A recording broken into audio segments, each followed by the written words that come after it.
So hello, we're going to be covering cell signalling, and to start off with we'll talk about why it's important.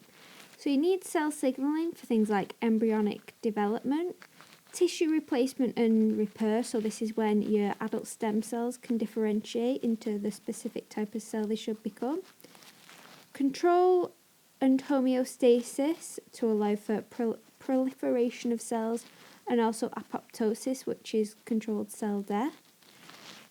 Your controls can be used as gatekeepers or oncogenes or tumour suppressor genes. These sort of prevent things occurring. You've got things like cell-to-cell interaction that require signalling. So you've got adhesion and differentiation of skin cells, and the beating of the heart as well, so your cardiomyocytes. You've also got neurons and sensory cells that are important in information flow. They do this through signalling. You've got defense and immune response, inflammation, tissue damage, and repair or apoptosis again. So either they'll repair a damaged cell or it could go under controlled cell death. And then you've also got long distance mediated control, which is like your hormones. So we control our blood glucose levels by the release of insulin, which is a type of hormone. This then binds to receptor cells and causes an effect. So here I've got a little image of a membrane, which is a phospholipid bilayer. This membrane is a model and it contains no receptors or channels or anything for when I go on about later what can travel through it. The phospholipid bilayer is made up of phospholipids, as you'd probably guess. These have a hydrophilic head, which means water-loving, so they face outwards, and a hydrophobic tail, which means water-hating, so they face inwards. It's usually about 5 nanometers thick, which is roughly 50 atoms. I have no idea why I've wrote atoms there, so I apologise. So, as I said, this is a model membrane without any receptors or channels.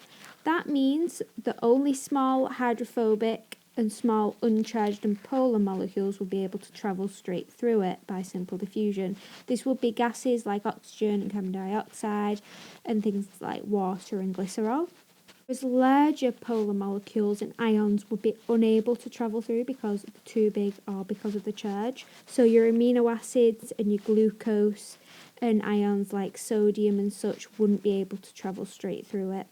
They'd need either channels or receptors or, the name is escaping me, carrier proteins? You've got channel and carrier proteins, sorry. Here's another little diagram showing you the types of proteins that can be inside the membrane. So you have transmembrane proteins, which can cross both bilayers.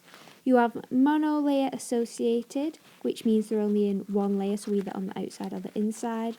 You have lipid linked, which is when there's a protein with a lipid attached to it. And you can have protein attached, where there's a protein through the membrane that's then attached to a protein that's either in the cytosol or in like the outer cellular space. And here's a little zoom in of a transmembrane protein. So you can see there's hydrogen bonds occurring within the protein to form it into an alpha helix. And then you've got hydrophobic amino acid side chains present as well, which is why it's on the inside and like not out in the water. So we mentioned how these proteins can be placed in the membrane, but what can they actually do? Well, you've got transporter proteins, which obviously are responsible for the transport of different molecules in and out of a cell. You've got anchors, which obviously anchor onto different types of molecules. You've got receptors, which will have a receptor site specific to one ligand and then cause a response. And then you've got enzymes, which are activated and then can cause a change inside or outside the molecule. Here I've added on some examples of types of proteins and their functions. Feel free to pause and have a look, I'm not going to talk through them. So a key thing to take away from what I've said so far is that a lone cell is lonesome, so it needs to signal to other cells in order to survive, divide and differentiate, because without being able to do this, the cell will die. So I'll leave this here, and in the next video I'll go on to some different types of signalling, and I'll see you then.